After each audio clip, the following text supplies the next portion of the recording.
Hi, good evening. Makina trading, no? So, i-discuss ko sa inyo about the gun box. Paano ba gumagana yung gun box? So, ito yung last chart ko.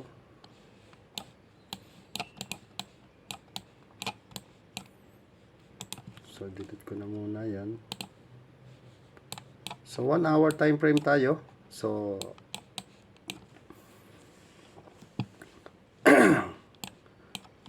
IOST, no? So, crypto. So, para maiba naman tayo, no? Palagi yung titingnan yung pinaka-low. Yung pinaka-low niya. So, kung ang aim nyo ay mag-trade ng swing, depende yan sa inyo, no? Kasi, ako, nagta-trade ako, day trader talaga ako. So yan. Yung pinaka-low, then kunin nyo yung, ito.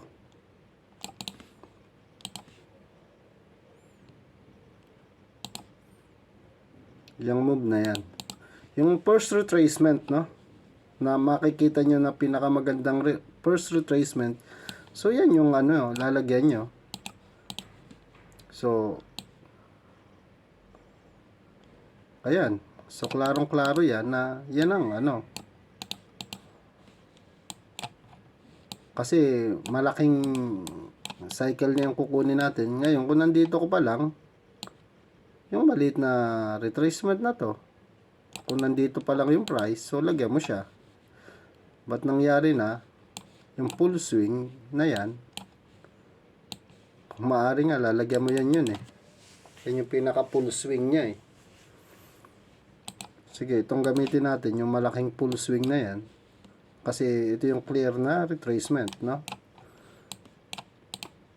So, para mag-guide ko kayo na maayos, so, yung method na to, gamitin nyo. Although na maraming hayok na hayok sa crypto, no? So, okay.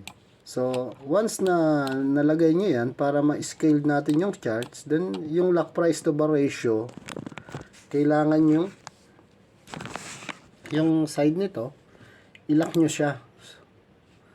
Para hindi na siya gumalaw, no?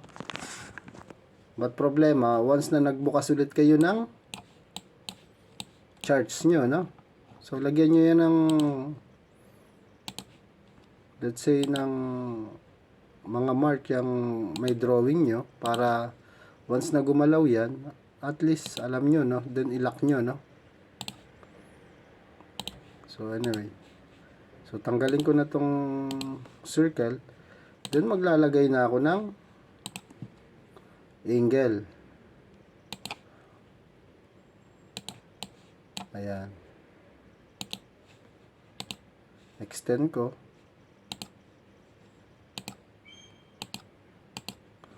Keep in mind na ang paglalagay ng angle dapat tamang-tama. And then, yan, itong 1/2, no? So, ang formation ng gun box, once na ang price, uptrend. So, ito yung uptrend, no? Yan.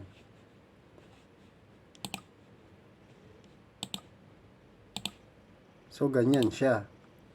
Ngayon, kapag bearish naman, dapat yung angle nyo nakaganito. Nakapababa, no? Then, makikita nyo sa group kung anong value ng angle na to. Ng 1/1, 1/2. Nandyan, nasa group na i-share ko. So, wag na kayo magtatanong sa akin, no? So, kung gusto niyo matuto, hard study, no? Hindi pa pwedeng ibibigay sa inyo lahat, no? So, walang ganun ngayon sa mundo. So, huwag kayo magme-message sa akin, ano bang meaning ng 1/1, ano ba ang meaning ng 1/2, no? Kasi paulit-ulit lang yon.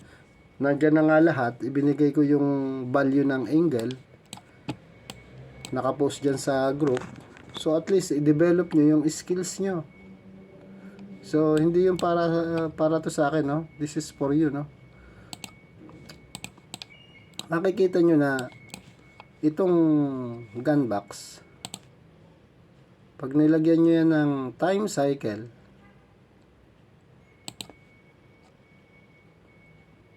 yung small time cycle, ayan. So meaning, within time cycle, dyan nag-reverse ang mga price, no? So keep in mind the Fibonacci sequence. Fibonacci sequence is powerful number, no? It's not all about the 618, no? Fibonacci sequence, mostly gamit ko yan. So, Fibonacci sequence is 1, 3, 5, 8, 13, 21, etc. etc. So, yan yung Fibonacci sequence. So, makikita nyo, ito yung Fibonacci sequence is 3, 4, 5, 6, 7, 8. So, ayan o, 8. So, kung magbibilang ka naman ng 1, 2, 3, 4, 5, 6, 7, 8, 9, 10, 11, 12, 13, 14, 15, 16, 17, 18, 19, 20, 21. Boom! Sabog, di ba? 1, 2, 3, 4, 5, 6, 7, 8, 9, 10, 11, 12, 13, 14, 15, 16, 17, 18, 19, 20, 21. Sakto sa 21, no? So, pati itong ating gun box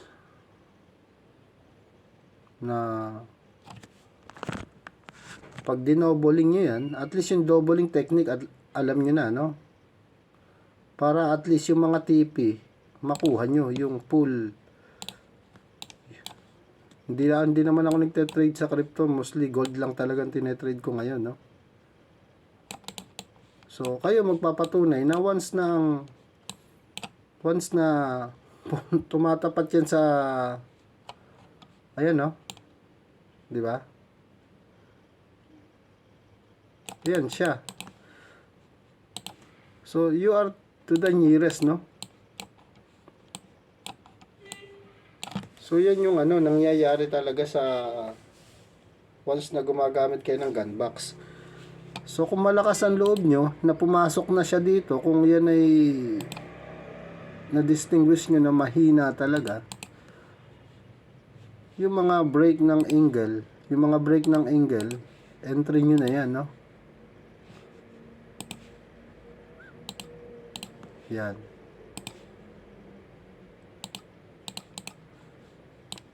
So ayun yung yung proseso ng paggamit ng angle saka ng gun box.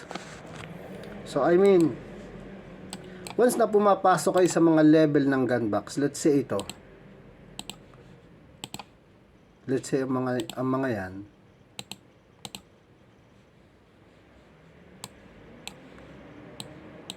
Di ba? So yan yung level ng gun box na papasukan nyo, no? So napaka basic niyan. Once na nakuha nyo yung doubling, ang doubling technique, ito yung square root, no? Ito yung squaring ng low niya, no? Para makuha mo yung squared ng low ng papuntang high, kailangan mo mag-plot ng ng malaking gun box. Yan yun. So sana may natutunan kayo dyan. Lagi nyo tatandaan na kahit ang gun box natin ang gun box natin ay let's say ito, yung gun box mo ay ganito ang forma. So ang iyong 45 degree angle, kasi may mga pilosopo na hindi daw perfect, no? So for this box, ito yung exact 45 degree angle as represent, no? But if yung gun box mo ganito lang ang forma,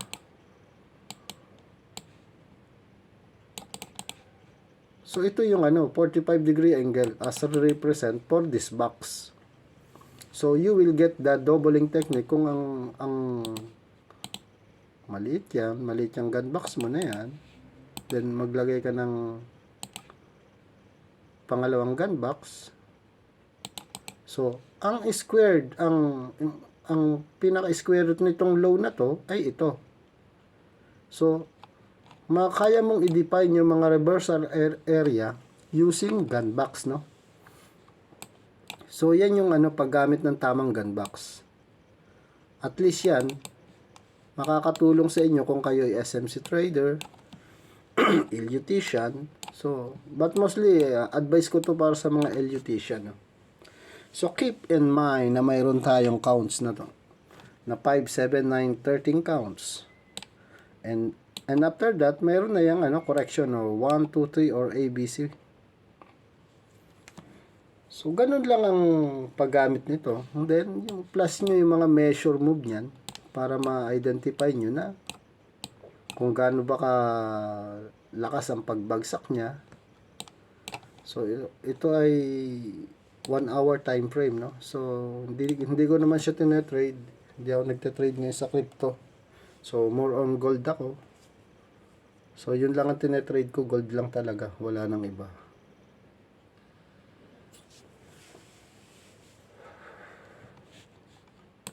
Hanggat hindi natatapos yung malaking gun box nyo. So, ang trade idea nyo, nandyan pa rin. But once na nag-out yan sa malaking gun box nyo at na-break yung 1 by 1 angle, meaning to say that is the bearish, starting bearish, no? So, ang projection mo lang is within 1 hour, no? So, wag ka mag-rely sa full charts na to. Kasi tapos na tong 1 by 1 mo within 1 hour. So, meaning, kailangan mo nang maglagay ng last support na angle mo, no? So, basag na din siya. 'Di ba? So, basag na din siya, no? So, yan yung yung meaning ng angle and gun box. Once na ang price above 1 by 1, 1 by 1, hanggat hindi siya na be-break dito, huwag kayong titirada ng short. So, yung doubling technique, mahalaga yan kasi yan yung re-squared ng ng price ng low, no? So, nakikita nyo, within the time ng last doubling gun box nyo, doon lang siya nag-reverse. So, that is the power and the beauty of using gun box, no? Kung meron kayong indicator dyan sa baba, at least makakadagdag sa inyo yun ng idea, no? So, 1 by 1 equivalent to 50 moving average. Lagi nyo natandaan nyo, no? So, inuulit ko, wala na magtatanong about the value ng angle na 1 by 1, 1 by 3, 1 by 2, 1 by 4. Nadyan sa group. So, nadyan yung ating reference, no? So, at least this one maka-help sa inyo, no? Ano ba ang trade idea ko? Kung nasa 1 by 2 siya and pumasok siya sa doubling technique mo, so anticipate ka na uptrend lang yan, uptrend. But don't think na ito lalakas ng napakalakas kasi nga below siya ng 1 by 1. Lagi niyo tatandaan na once ang price below ng 1 by 1, walang ilalakas yan. But yan, if price above 1 by 1, malakas ang move niyan. So, hopefully natutunan nyo yung method na to, no? Napakaklaro, no? Kahit spot trading lang tayo, no? Halimbawa, itong time na to, nakita nyo na nag-break na yung itong time na to, let's say, ganito, yung tirada ng spot. So, abangan nyo yung breakout nito, no? Nung pumasok na candle dyan, abangan nyo yan, no? Hindi ko kayo ni-encourage na mag-leverage. No. Huwag kayong mag-leverage kung ayaw nyo masunog, no? So, in-encourage ko lang kayo ng spot trading lang. Let's say, 50K. Diba? Hindi na masama yan. 100K mo, pasok siya na 85,000, no? Hindi na yan masama. Kaya hindi ko kayo in-encourage na mag-trade ng high leverage, no? Kahit spot trading lang, pwede na. Maniwala kayo. This kind of technique, this kind of method, it's make money. It's make a fucking money, no? Ngayon, ayan o. Ngayon, may pumasok na naman na isang trader. Ito yung time na break siya. Pasok ka dyan. O ilan pa rin? 47%. 46%, no? Once na pumasok yung price dito sa doubling natin na gunbox, palagi kayo magte-take profit. Kasi palaging change yan within this time, no? So, ang gagawin na susunod na method ko na dyan is from high, kunin ko yung first retracement. Yan na siya. Then lagyan ko ulit siya ng circle para otherwise i-doubling ko siya ng pangalawa. Then lagyan ko ng circle to re-squared anya no scale kasi downtrend na siya, no? So ganyan ang paggamit niyan.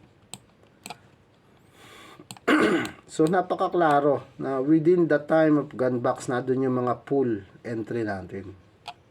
Inuulit ko, hindi ko kayo ini-encourage sa mag-trade ng leverage kasi ayaw ko masunog ang pera nyo, no? So na dito tayo sa sa knowledge na ibibigay sa inyo yung pinakamagandang entry area. Kaya nga palagi ko sinasabi na when the time and price met together, no? So yan yun. Yan yung meaning yan. So ang meaning ng gunbox, baka may magtanong na naman, so ano ba yung meaning ng gunbox na yan? So one unit of price and 1 unit of time, no? Mini-measure natin yung time and price. So 1 time, 1 unit of time, and 1 unit of price. Kaya makikita nyo naman sa akin sa may circle akong ginagamit. Yan siya. 1 unit of price, 1 unit of time. So paglagay mo ng circle, lagay mo dito sa circle na to, yung na to, lagay mo yan dyan. Sorry. So ganyan ang niyan, ang formation niya, no? Mali ang circle. So ang circle niyan ay ganito.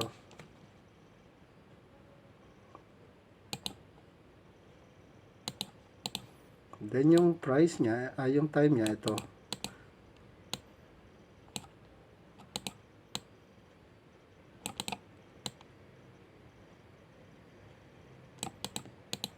So ito ay price and yung horizontal is time. So yan yung meaning yan.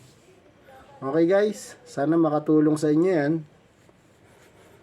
Yung mga ganitong method. So when the time and price met together,